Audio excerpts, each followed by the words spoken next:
Hey everybody, welcome back to another Diecast review, number 3 on the day, and our daily finale. I decided to get generous. Let's get 3 videos in today.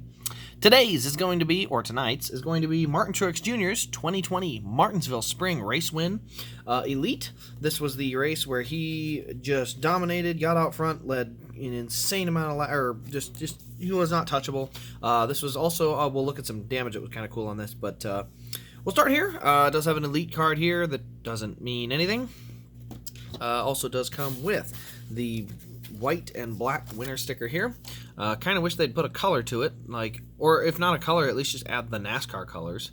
That'd be kind of cool. But black and white's just, it's not terrible, but it's a little bland. And then here you go, Martin Truex Jr. Blue Emu Maximum Pain Relief 500 winner. This was the one that took place on a Wednesday night? Yeah, I think it was a Wednesday night under the lights in Martinsville. So we have 3 hours, 23 minutes, and 56 seconds. Started 5th, 500 total laps, 7 cautions for 52 laps, and he led 132 laps, but won by almost 5 full seconds, so nobody was catching him there. Anyway, let's go ahead and take a look at the box quick. So the box is our standard elite box, only real detail worth looking at, one of 228. Other than that, all basic elite stuff there. Now, let's get on to this diecast, because this diecast has plenty to look at.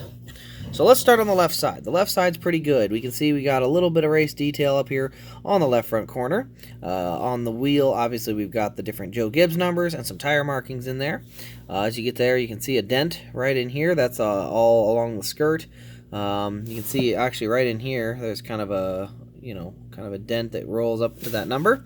That's all done by decal. None of that's actually real. It's all nice and flat, but decal dent there. You can see the different marks here. These are all from wheels scraping up against the side of the car on the left side while he was either going around the outside or just getting banged into. As you get to the rear, you can see the little dots raising up. It's a Sirius XM scheme, so you see those kind of rising up. Sirius XM, Bass Pro Shops on the corner panel. You can see some marks on the left corner as well. You can see just more tire marks, people getting into them. Got the ethanol ring there as well, so pretty raced up. There's a little fiber on there, a little hair fiber. What the heck is that? Anyway, it's gone. But you can see pretty raced up on the left side. We got some good detail there. Also, the Sirius XM scheme, you'll notice the blue is a little bit darker than last year. It was kind of a bright neon blue. This year they moved it to the dark blue, and it really does look a lot better, especially on the roof. Look at that roof number. Number 19, Sirius XM, but that dark blue pops good, doesn't it? Go ahead and get to the rear here. You can see we got Sirius XM. You can see the rear bumper a little beat up on each side. It is Martinsville, so not abnormal. We got Sirius XM on the deck lid, DIN 136, Truex Jr. on the rear window, and then the roof flaps also do pop open on this car. We'll go ahead and pop the trunk open here and take a look inside. We do have our fuel cell in there. A little hard to see, but it is in there. Also, it does have the short spoiler, so they did put the correct spoiler on this car, which was a nice add. We'll go to the right side here. You can see Bass Pro Shop, Sirius XM, a little bit of marking up here, but not bad. Also a little bit around the tailpipes here, and a little bit more on the skirt, but overall fairly clean on the right rear corner. A little bit of marking up here on the number. You can see just, basic rubber detail and stuff. And then up to the right front looks pretty good. We got our Cup Series there, Cup Series banner up there as well on the windshield.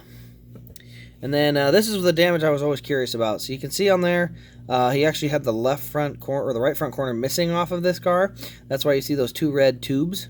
That's all done by decal. So right here you can see the red tubes on there, and then it's kind of cut over here, and then it would cut down. But yeah, that car was cut due to some damage, and so you can see the different pipe, or I don't know what you call them, pipes, the air tubes. The air tubes for cooling the brakes, you can see those in there, or where they should be in there, which they do blend in pretty well. Then you get to the front of the nose, we got the Toyota Camry front end. Not a lot of tape on there, pretty basic stuff, nothing crazy damage-wise that's going to blow us away. Underneath the car, you can see we got DIN number 136 with a functioning and working rear suspension there on each side. Other thing about this car is up front you do have the black tailpipes here, and then we do have some other stuff just detail-wise up in that engine. We haven't checked inside the engine yet, have we? Let's go ahead and take a look in there. So that is the inside of our engine. You can see the red valve covers, the silver air filter, and then we've got just the couple of belts over here. So not a crazy amount of detail, especially compared to what they used to have, but still not terrible detail at all. overall, this car is generally, the paint scheme is really solid. The race detail, I mean, left side, good detail there, good detail on the right side too. So one of the better race runs, at least for now, in the 2020 year. The Blading Talladega one was pretty good.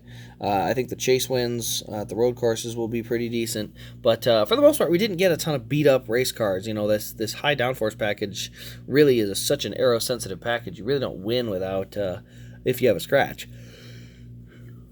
So, unfortunately, that means most of the race ones are clean, but, you know, maybe we'll get some more of the short track / road course wins to be a little more beat up this year. So, anyway, that'll pretty much wrap up this review. Let me know your thoughts in the comments below. Turn on the notification bell and subscribe if you're new for daily Diecast content, in this case, 3 in a day. But we're going to have more of these coming tomorrow and throughout the rest of the week, so we're going to have plenty of good videos. All of these are new cars coming in, and it's going to be a good time to look at some brand new stuff and see the new arrivals. So, thank you all for watching. This has been Race Craze, and we'll see you in the next Diecast review.